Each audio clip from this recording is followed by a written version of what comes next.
Ellen 24/7 is first of all a news station. Well, we'll continue with updates from the just concluded governorship in the southeast has raised questions if INEC will be able to conduct elections. With a core team of over 40 correspondents spread across Nigeria. Nigeria is set to take its place. The unions of aviation workers are out here protesting. And affiliates in Africa, Europe, America, and Asia. We give you news as it breaks from the perspective you can trust. Ellen 24/7 News, where the story goes, we go.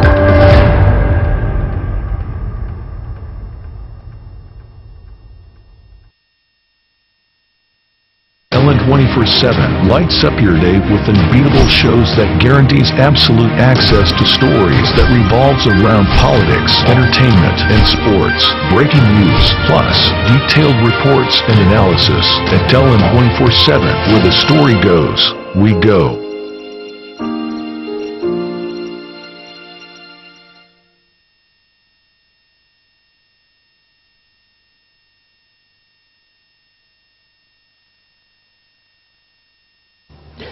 Hello, welcome to News Focus. Of course, my name is Emmanuel Abia. Today on News Focus, we'll be talking about a few burning topics that has been in the news recently. But first of all, let's start with President Tinubu's re-election as ECOWAS chairman.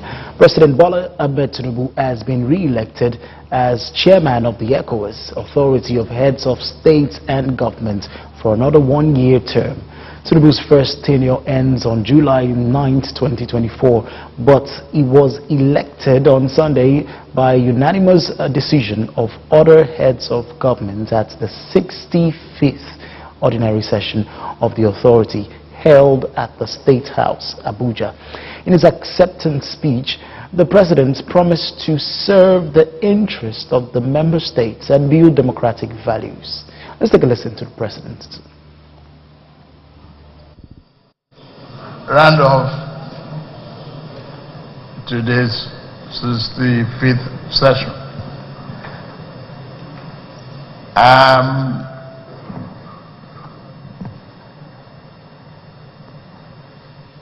Having a new mandate, I will request Mr. Faye to please become our special envoy along Togo to do a round clock walk with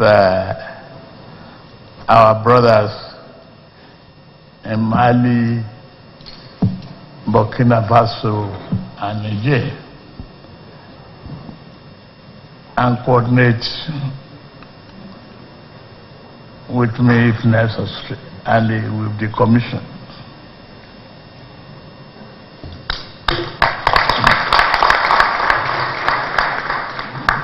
Thank you, Mr. President. Jacques. Then you give the vote of thanks.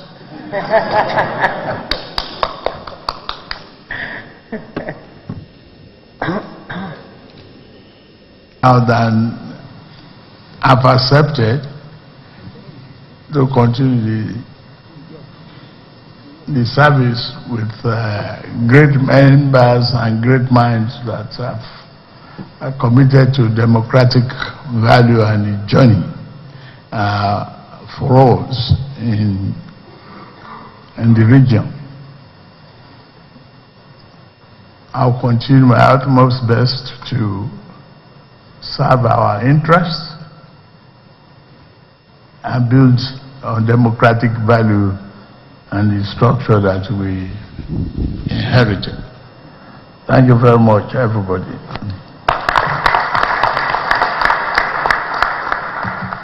Thank you very much. We have now come to the... I'm also fully aware of other challenges confronting our region, especially the economic hurdles that hinder our progress. To elevate our people from poverty to prosperity, it is imperative that we unite as a community and develop innovative approaches to unleash our vast economic potential. We must continue to identify and develop partnerships that promote investment in key sectors and promote regional trade. Furthermore, we must invest in our infrastructure and cultivate a conducive business environment to empower our communities to stimulate growth and build resilience against external shocks. Together we can pave the way for a prosperous future for all ECOWAS sub-region. Excellencies, Head of State and Government, distinguished guests, I also acknowledge the financial challenges of our organization. Difficult economic conditions and consistent payment of financial commitments to ECOWAS have contributed to the current plight. To ensure ECOWAS has adequate resources for its program and activities, I urge all member states to ensure full compliance with the protocol on the community levy. Nigeria, under my leadership, is committed to leading by example by remitting its collected. Now, while all that is happening, the coup-hit nations of Niger, Mali and Burkina Faso on Saturday ruled out returning to the West African region. The military junta leaders of the three countries met for their first summit in Niamey, the capital of Niger, after their withdrawal from the West African bloc known as ECOWAS in January. They accused the bloc of failing in its mandate and pledged to consolidate their union, which they call the Alliance of Sahel States, AES, created last year out of the fractured relations with neighboring countries. Now, all this is happening as the President, Bola Tinubu, on Sunday named Senegalese President Diomaye Faye and Togolese President Faure Gnassingbé special envoys to mediate between the ECOWAS bloc and the three breakaway countries. Joining us on News Focus today to unbundle all of this is Honorable Engineer Stephen Choji Kim, who's a political analyst and good governance advocate. Welcome to the show, Honorable. It's a pleasure being with you this evening. Thank you very much for joining us. Now, President Tinubu has been re-elected as ECOWAS chairman for a second term. But let's start with evaluating his first term in office. How would you rate his performance so far in handling the affairs of the West African bloc? It's a pleasure being with you this evening. And God bless us all. God bless Nigeria. God bless the situation we have found ourselves, knowing very well that we'll be able to get out of it. I want to say that without much ado, I will say that there are too many problems in Nigeria that the president may not be able to, as himself, be able to attend so much to the problem of ECOWAS. So the performance at the ECOWAS has actually been distracted and subdued by the problems within. So I cannot say that he has given his best, especially in the face of coups and counter-coups within the region. This new alliance that is being formed, a new alliance being formed by Burkina Faso, Mali and Niger. What impact do you think this alliance between these three countries would have on ECOWAS? Undoubtedly, a house divided against itself is already a falling house. So there is already sharp division within the ECOWAS system. So I don't think it is healthy for ECOWAS itself. Okay, so are you saying that it will impact in any way, impact on the, on ECOWAS, staying together, or do you see these ECOWAS nations, other nations breaking away from ECOWAS to join this particular alliance? I think among the nations that have joined this alliance, they have something in similarity, which is of the military coordination within those countries. So that one is based on that strong lines. Now, the truth is, if they continue in that way, it means any other country that is vulnerable within the sub-region may be subjected to joining them in the near future. That is the danger line on it. So now, still talking about this ECOWAS issue, we do recall that when the Niger junta took over power through a military coup, ECOWAS threatened to invade the country, and a lot of reactions followed afterwards. Now, this brings the question: how effective has diplomacy worked, or how effective has the President Tinubu, ruled or overseen this particular body? How effective has he carried out, his chairmanship position, or how effective has he brought together these people in diplomacy? Now, speaking in the aspect of diplomacy, has he been diplomatic enough in handling this particular situation? The turn away behaviors of the leadership of the ECOWAS speaks volumes. Happened when the coup took place. There was a threat to invade those countries with the common ECOWAS force. But I think along the line, ECOWAS and its leadership has had a rethink and a respect to the sovereignty of such nations. So you could see from statements that that is no longer feasible. Invasion of those countries at the moment will be much more than invading those countries. And it may spell due for the ECOWAS itself. Because as long as I am concerned, those countries are not acting on their own. They are acting alongside some international forces. So they are not just acting on their own.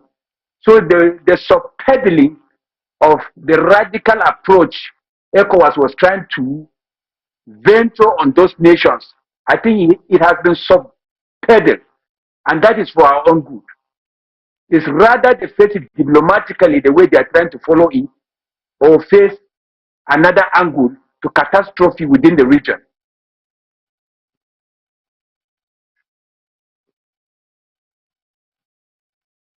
Being delegated or mandated to mediate between ECOWAS and these three countries.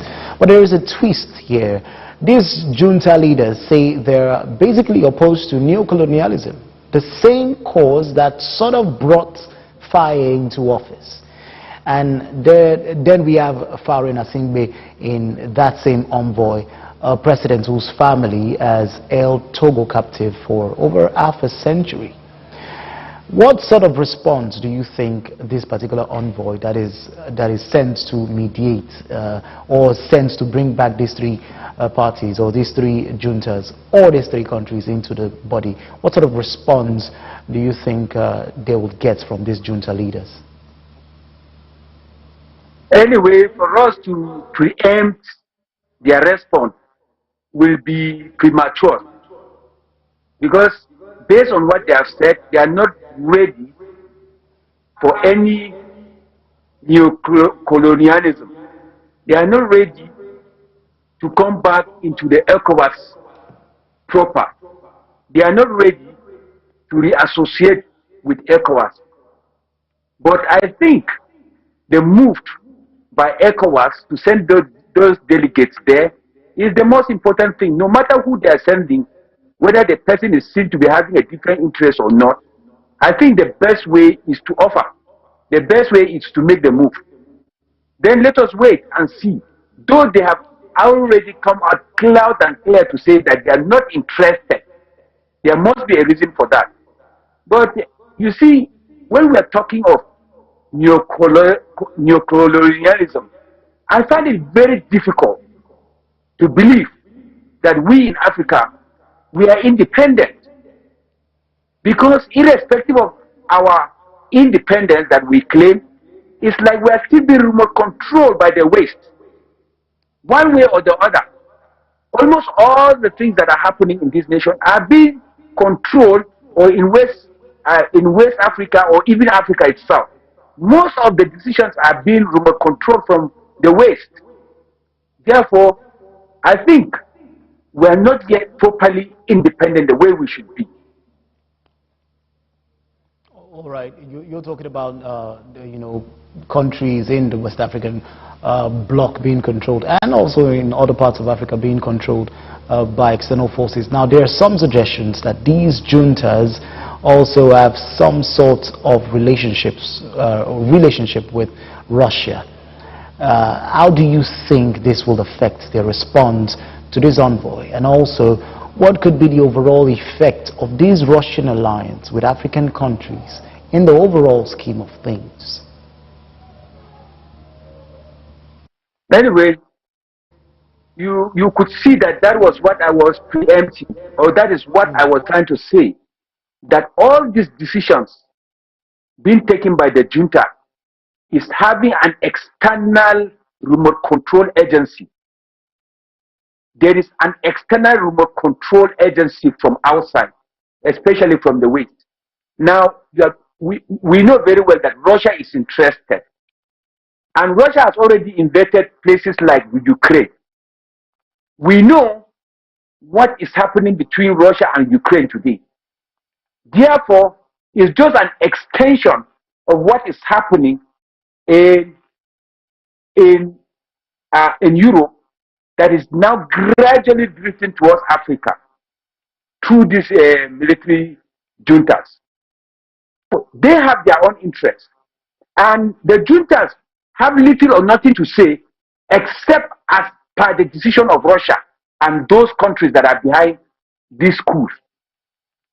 Therefore, I don't want to believe that the juntas have their own way of doing things outside what will be dictated for them from Russia.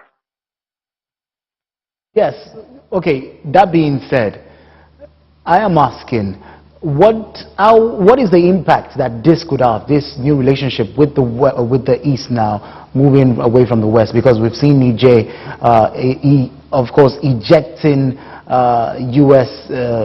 military officials from their country by saying they should leave your country, and of course the base had been disassembled, and the U.S. officials, military officials, have effectively left the country.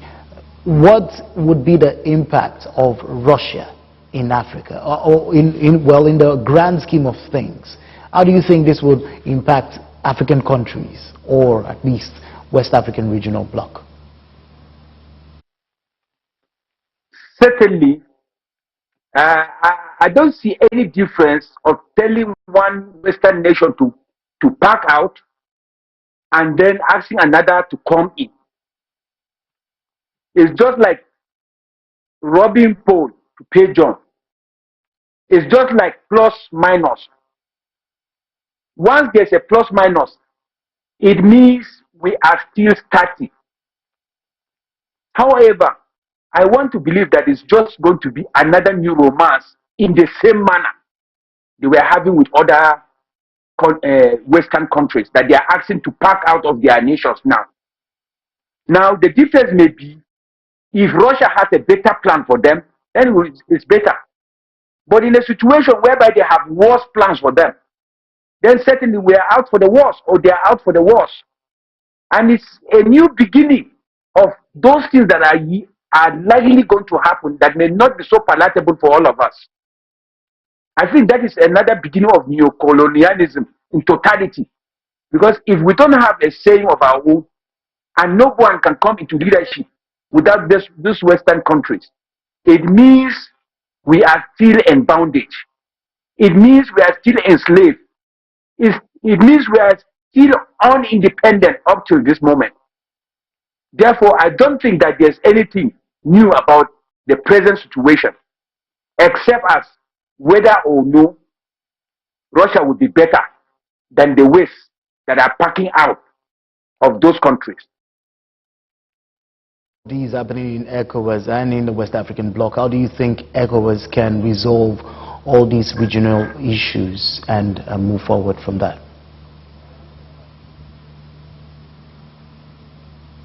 If you can hear me, hello? what I asked, yes, if you can hear me, what I asked is, how do you think ECOWAS can resolve all of these regional issues and move on from there? Anyway, the truth is that there is no problem in the whole world that is beyond solution, that is beyond solving. Every problem has its own solution. But the most important thing is that those that want to solve the problem must be objectively willing to solve the problem without attaching strings to it. There is no problem that is without a solution. I believe strongly that with commitment and objectivity, and keeping aside every primordial interest, putting the interest of bringing us together as one is possible. But unless and until we keep aside every primordial interest and every self-centered interest or any other interest that is for personal or for a particular nation, it must be based on a collective interest of ECOWAS. Therefore, people that are going to negotiate for this must come with an open and a clean heart to solving these problems. It is possible that we can be able to solve the problem.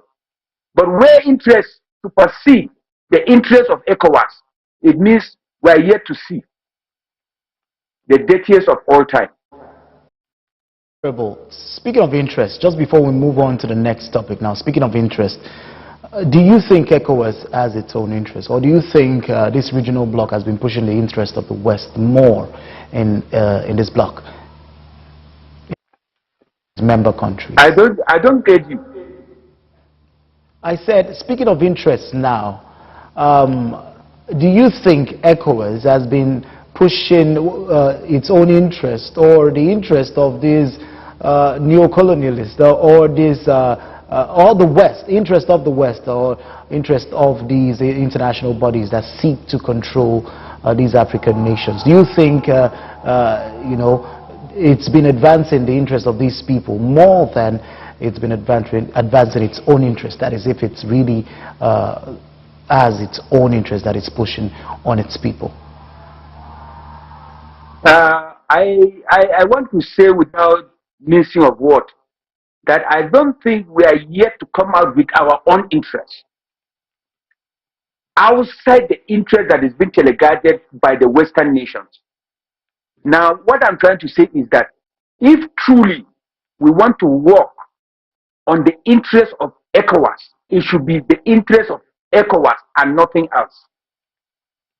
Honestly, I think what has been happening within the ECOWAS is full of window dressing. It has not been an in-depth analytical analysis of what's supposed to have been done in the interest. In those days, we had what we call ECOMOG. That ECOMOG, is it functional? I don't know, because I can hardly hear of ECOMOG again. That was a central military agency consisting of military personnel and then equipment from all these countries that were meant for the common interest of all the nations within ECOWAS. But I don't think those things are functional now. And one thing, that there's one problem that we have always been faced with, which is the issue of security. I have not seen ECOWAS coming out in strong terms to fight that insecurity and insurgency to a standstill. Rather, what I see more in the ECOWAS is of a political alliance. That the interest of ECOWAS only comes when there is a political problem, where there is political leadership problem. That is where they concentrate more.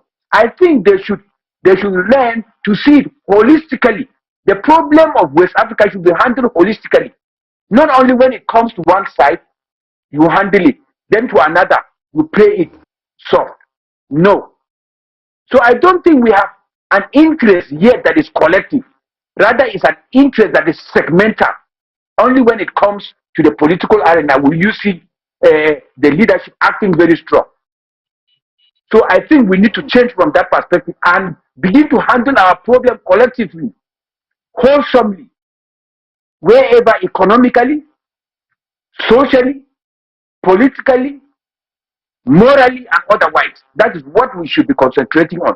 And we must remain within us, except where it becomes necessary for us to sorting international, since the world has become a global village today. But then you have to prepare your home first before you can sort international assistance. I think that is my own view. Thank you very much, Honorable. Now let's move on to the next topic of discussion.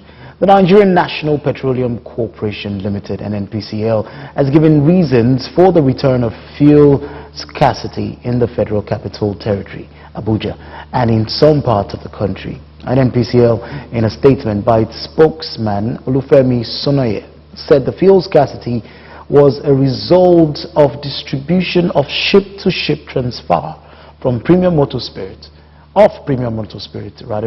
also known as petrol, between mother vessels and daughter vessels, resulting from a recent thunderstorm. The company said the adverse weather conditions had also affected berthing at jetties, trucks, truck loadouts, and transportation of products to filling stations, disrupting station supply logistics. The NNPCL also stated that due to the flammability of petroleum products and in compliance with the Nigerian Meteorological Agency (NIMET) regulations, it was impossible to load petrol during rainstorms and lightning. The company said adherence to these regulations is mandatory, as any deviation could pose a severe danger to the trucks, filling stations, and human lives. Honorable, if you're still there with me. Now, we've been talking about the recurring issue of fuel scarcity for a while now, and it seems like this particular topic is a never-ending one. Can you weigh in on this?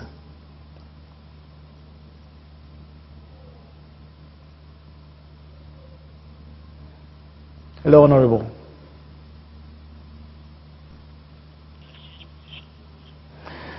Okay, so, all right, I think we still have Honorable on air, but we'll go on a short break. We'll be right back. Stay up to date with LN 24/7. LN 24/7. With news, politics, business, sports, and more on LN 24/7. Where the story goes, we go.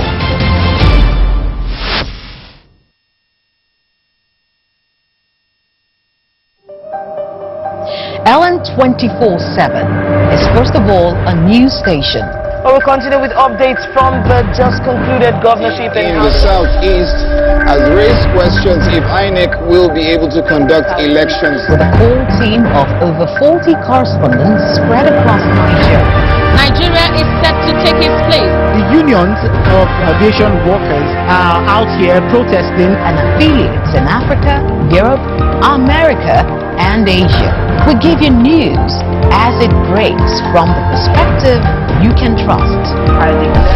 LN 24/7 News, where the story goes, we go.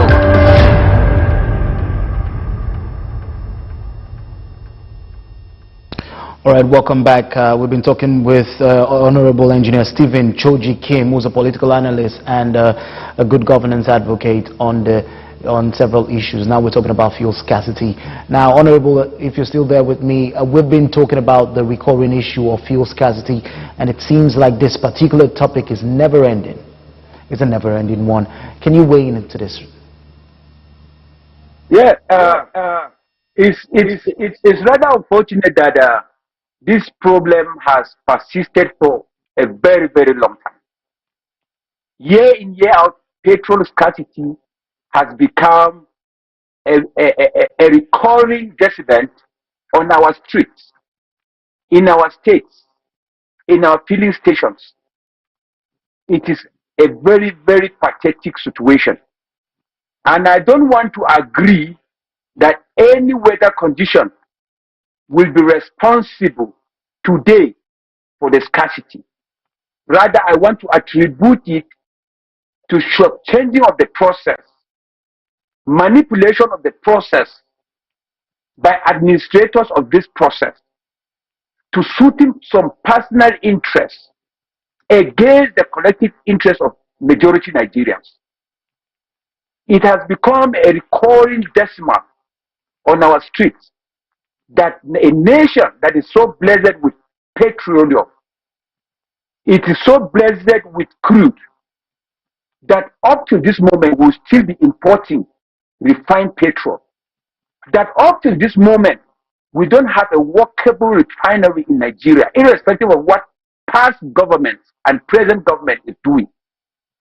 So I don't think at all it's as a result of any weather condition or whatsoever, lightning strikes or whatnot. I just believe that this is artificial. It is artificially created for reasons best known to those involved. Well, now, I want to ask this question. We're running a diversified economy in Nigeria, but then we have the NNPCL as the sole importer of fuel into the country. How effective do you think they have fared so far? Woefully a failure. Woefully a failure. I say it without mentioning words. NNPC has failed Nigerians. And the greater problem of this country economically is revolving around NNPC. It was as a result of this fuel subsidy, so-called, that was not in existence, that was a fraudulent scam, that was removed boldly by the president on the day of his inauguration on the 29th of May. In fact, it was a very bold and brave decision that the president made on that first day, that today some selfish Nigerians are using it, that removal of fuel subsidy that was a scam, that is a fraudulent thing to our nation. They have been using it to shortchange the process and creating excruciating pains on Nigerians, so that people can now feel that that removal of petrol subsidy was not done rightly. I am still with the president on that he removed it correctly, and that the fuel scarcity is not as a result of the removal of fuel subsidy, but as a result of the manipulation of some interest people or some interest groups that keep creating this artificial, I repeat again, it is artificial scarcity that is being created.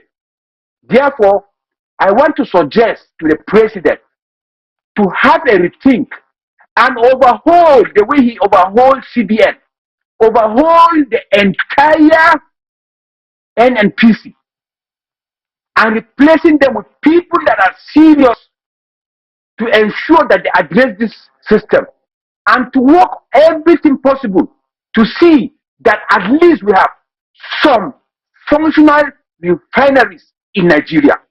That is the only way out of it. Or else we deregulate it completely and allow business people to go into it, so that anybody can open the way that they are talking about Dangote refinery today. Even Dangote is saying that he's been frustrated from here and there. Should we continue to maneuver around that vicious cycle of helplessness in this country? We don't have reason to justify that helplessness. We should be able to go out of that vicious cycle of manipulation and artificial scarcity that is ongoing in this country. Unquestionable. Thank you.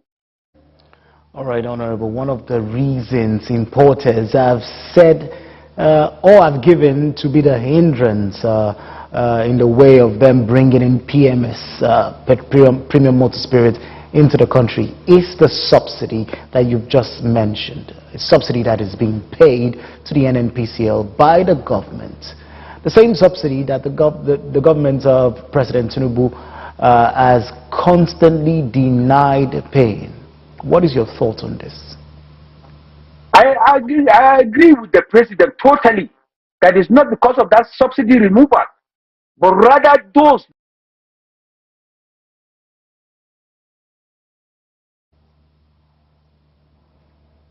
I think we must have lost Honorable there. The network must be having a bit of glitch. But News Focus continues after this. Let's go on a short break.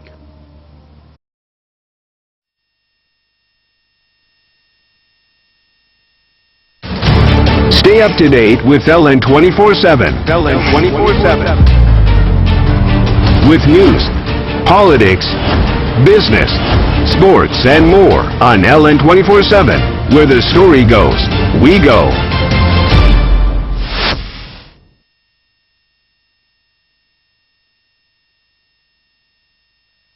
LN 24/7 lights up your day with unbeatable shows that guarantees absolute access to stories that revolves around politics, entertainment, and sports. Breaking news, plus detailed reports and analysis. At LN 24/7, where the story goes, we go.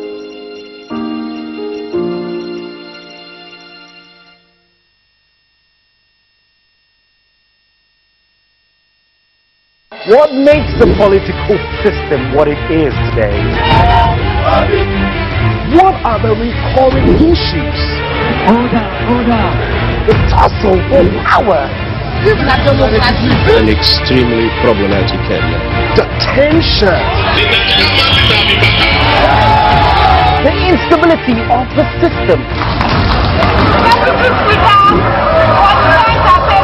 Join LN 24/7 as we take you inside the local and international political arena in the world of politics. Apologize for saying that I was corrupt. I'm not here to call out his lies. Everybody knows he's a liar. Watch politics now on LN 24/7. Don't miss Politics Now on LN 24/7.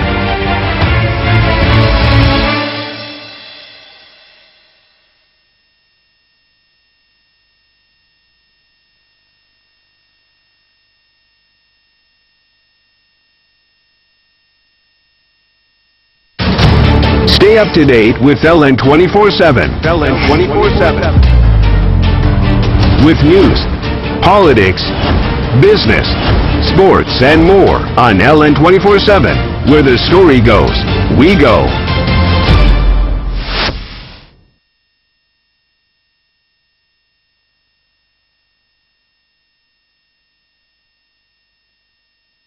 LN 24/7 lights up your day with unbeatable shows that guarantees absolute access to stories that revolves around politics, entertainment, and sports.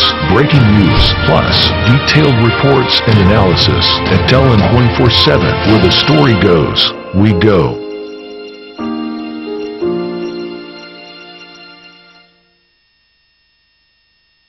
So you've been watching News Focus, and we've been discussing a number of issues, and we've been talking about, of course, President Tinubu being elected as the chairman of ECOWAS for the second term in office.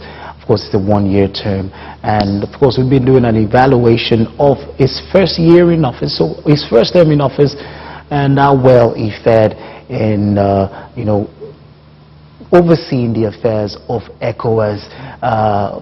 We also talked about, these breakaway countries of Mali, Burkina Faso, and Niger forming their own alliance and moving on without ECOWAS, and saying they do not want to be a part of ECOWAS. Of course, Diomaye Faye, the president of Senegal, has been sent there to mediate and to oversee talks between ECOWAS and these other three countries, looking for a way to bring them back inside and to bring them back in ECOWAS.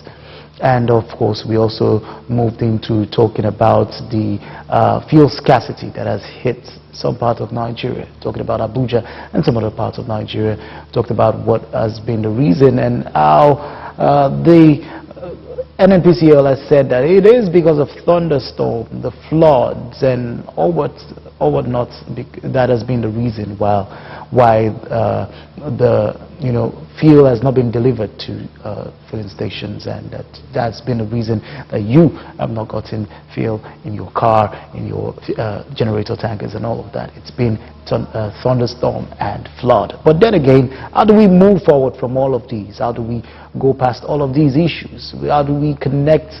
How do we avoid even moving fuel through tankers, a lot through tankers and trucks across the country? Can't we lay systems that would, pass this fuel around? Talking about underground pipes and everything. There are ways to move forward with all of these, and we've been discussing all of these with Honorable Engineer Stephen Choji Kim, who has been with us on News Focus, but I think we've been having issues with the network. But let's move on to the next topic. Now, the former Director General of the Progressive Governors Forum, Saliu Lukman, has alleged that the National Assembly is a rubber stamp, unable to stand up or speak up for Nigerians at the receiving end of the injurious policies being meted out by the federal government.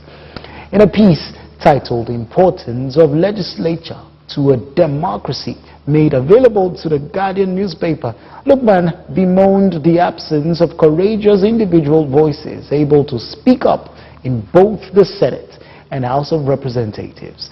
This is coming at a time when Nigerians constantly frown at the activities of representatives in both chambers, from the inactiveness of its various committees to the constant call for a non-disclosure of their earnings. In fact, the Senate President just recently assured the President of 8 years in office, which begs a question. Is the legislature in bed with the executive? Well, before we talk more on this, let's take a listen to Akpabio talking about, giving the President 7 more years to be in office to actualize his dream for Nigeria. President is true with his tenure in this country. 7 years from today, many people will not recognize FCT. They will not recognize Nigeria again. So all I can say is let us continue to pray for him. Pray for him and be hopeful that the challenges that you see today, tomorrow you will see them no more. Well, that is the President of the Senate, saying that Nigerians should be patient, that the challenges that you see today, you will see them no more in 7 years' time when the President is done with the country. So we are asking the question, what do you mean when the President is done with the country? Because as far as we Nigerians are concerned, with the way the President or this particular administration of President Tinubu is dealing with the with Nigerians right now, with the nation right now, is it good?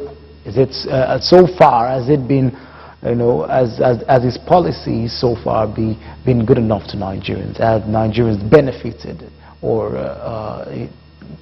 benefited from his policies? Has there been anything good coming out from the President, from the administration of President Bola Tinubu? Because we've seen an astronomical increase in the cost of food prices, and the cost of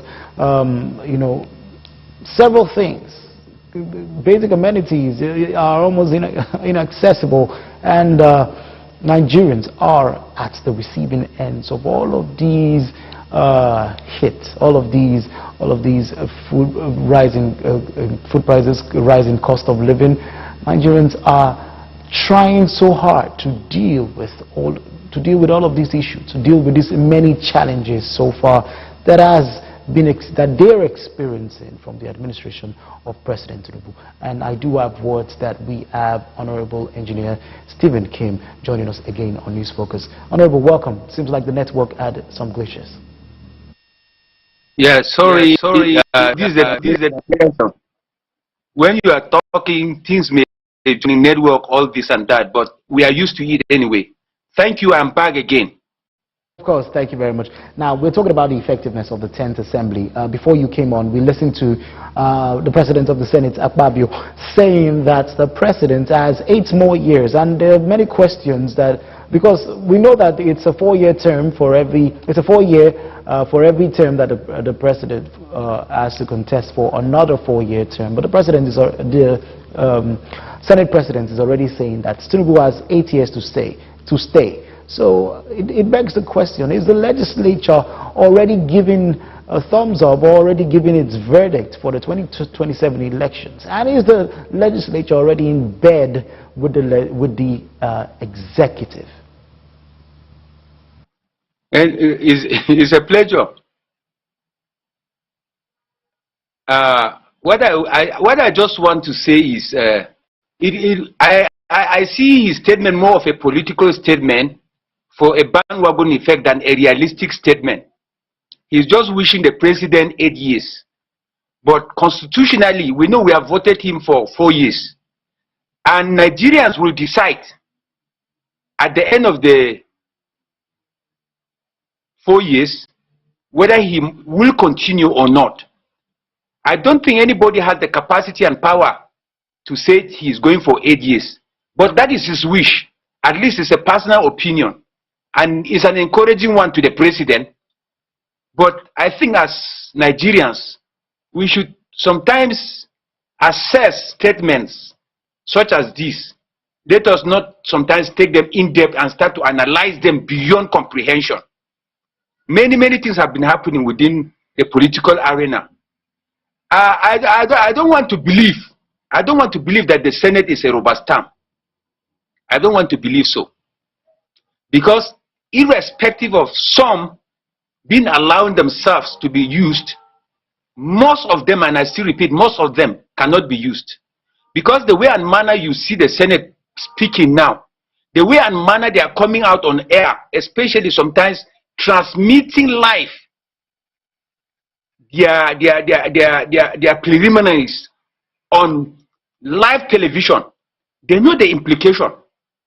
Any little thing now that is done in the Senate, people read. And based on that reading, they decide. So therefore, I don't want to believe that the Senate is a rubber stamp at all. They have their own saying. The only thing is that I think I see more of a more cordial relationship between all arms of government. That's what I would like to assess in the present moment. But when it comes to certain decisions, I know that the Senate can stamp their feet, and the president will also stamp his own feet. And even the judiciary too will also stamp their own feet too. Though you cannot subtract human factors from what is happening. You cannot subtract errors that are natural. But I think there is a need for the Senate to do more. There is a need for the president to do more. And there's also a need for the judiciary to be more up and doing, so that we can have a better nation. And after all, when somebody says that Nigeria will be better, hello?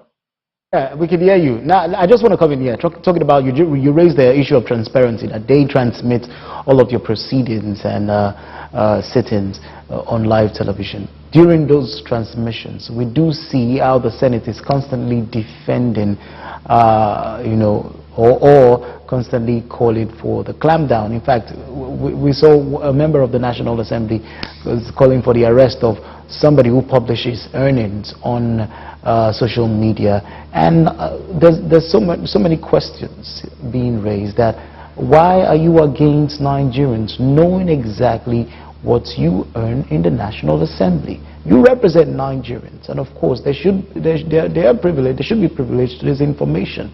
Do you think these particular kind of information should be held from the public? Because in fact, I think a member of the National Assembly actually said that it is a blackmail on the National Assembly, members of the National Assembly, to publish their earnings, out there.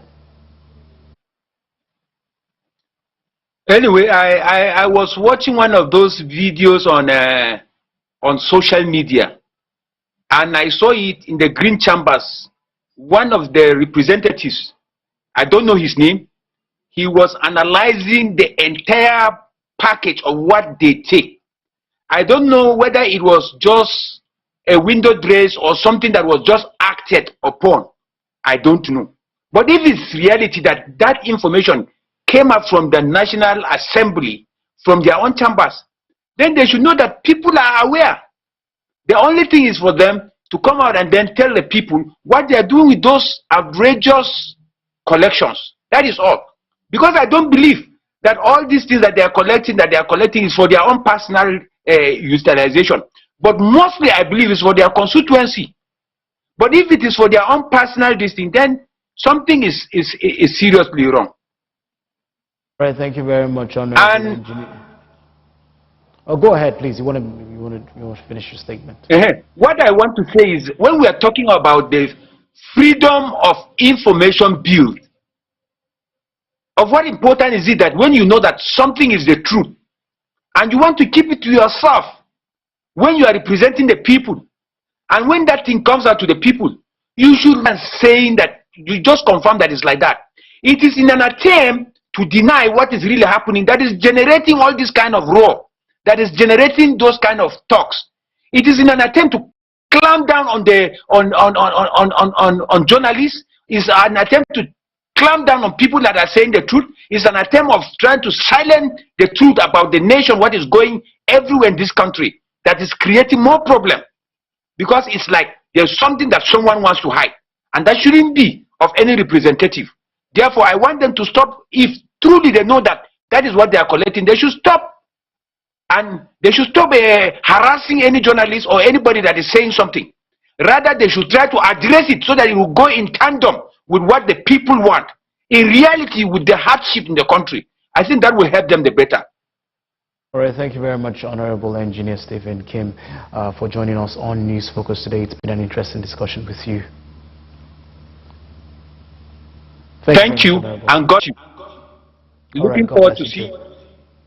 All right, thank you very much also to you there for sticking with us on LN 24/7 on News Focus for today. Until we come your way again next time to discuss issues concerning Nigeria and issues that are making the news. My name is Emmanuel Abia. Many thanks for watching.